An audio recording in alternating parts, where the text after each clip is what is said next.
ஞாயிற்றுக்கிழமையினாலே எல்லாருமே விடுமுறைன்னு சொல்லிட்டு யாருமே எந்திரிக்கிறதே கிடையாது. ஞாயிற்றுக்கிழமை தான் வாரத்தின் முதல் நாளே முன்னோர்கள் வகுத்துருக்காங்க ஞாயிற்றுக்கிழமையை தான். அன்னைக்கு தான் சூரியனே நம்ம பார்க்கணும் எந்திரிச்சு. ஆனால் அன்னைக்கு யாருமே பார்க்கறது கிடையாது. நல்லா அசந்து தூங்கிடுறோம்.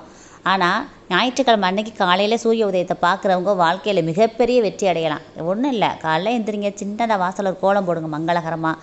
உங்கள் வீடுகளில் என்ன இருக்கோ, அதாவது முத நாள் வைச்ச சாதங்கள் தண்ணி ஊற்றி வச்சுருப்பீங்க, பழைய சாதம் இருந்தாலும் ஒரு கைப்பிடி அளவு காகத்தை கொண்டு போய் வைங்க. அது முடியலையா, அது இல்லைனாலும் உங்கள் வீட்டில் என்ன ஸ்நாக்ஸ் இருந்தாலும் சரி, பிஸ்கட்ஸ் இருந்தாலும் சரி, ஸ்வீட்ஸ் இருந்தாலும் சரி, எதுனாலும் எடுத்து கொண்டு போய் பறவைகளுக்கு உணவு வச்சுட்டு காகத்துக்கு அந்த சூரிய பகவானை பார்த்து ஒரு நமஸ்காரம் பண்ணிவிட்டு மற்ற பணிகளை மேற்கொண்டு நீங்கள் பார்த்துக்கிட்டே இருந்தீங்கன்னா வாழ்க்கையில் மிகப்பெரிய வளர்ச்சி அடையும். அதாவது நம்ம காகத்துக்கு உணவு வைக்கிறது எதுக்குன்னா, நமக்கு எவ்வளவு கெடுதல் வந்தாலும் அது தட்டி போய்கிட்டே இருக்கும், வர விடாது நம்ம வீடுகளுக்கு. காக வடிவில் முன்னோர்களும் யமதர்மராஜன் சனீஸ்வர பகவான் தான் காக வடிவில் வருவாங்களாம். நம்மளோட இறை சிந்தனையை பார்த்து, நம்ம தர்ம சிந்தனையை பார்த்து இந்த குடும்பத்தில் ஒரு இறை உணர்வோடு இருக்காங்கன்னு சொல்லி அவங்களுக்கு தெரிஞ்சிட்டாலே, ஜாதகத்தில் எவ்வளவு கிரக கோளாறுகள் இருந்தாலும் நமக்கு இன்றைக்கி ஒரு கெட்ட நேரமே வரப்போகுதுன்னு தலையெழுத்தில் இருந்தாலுமே நம்ம அந்த காகங்களுக்கு உணவு வைக்கும் பொழுது அது எதுவுமே வரவிடாமல் பண்ணுறது அந்த காகத்துக்கு உணவு வைக்கிற பரிகாரம் மட்டும்தானா.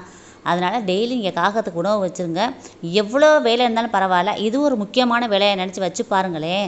உங்கள் குடும்பம் மிகப்பெரிய வளர்ச்சியை நோக்கி போய்கிட்டே இருக்கும். உங்களுக்கே தெரியாது, நம்மளாம் இவ்வளோ பெரிய வளர்ச்சி அடைஞ்சிட்டோன்னா ஒரு பிரமிப்பாக பார்க்குற அளவுக்கு வருங்காலம் உங்களுக்கு அமையும். Thank you viewers.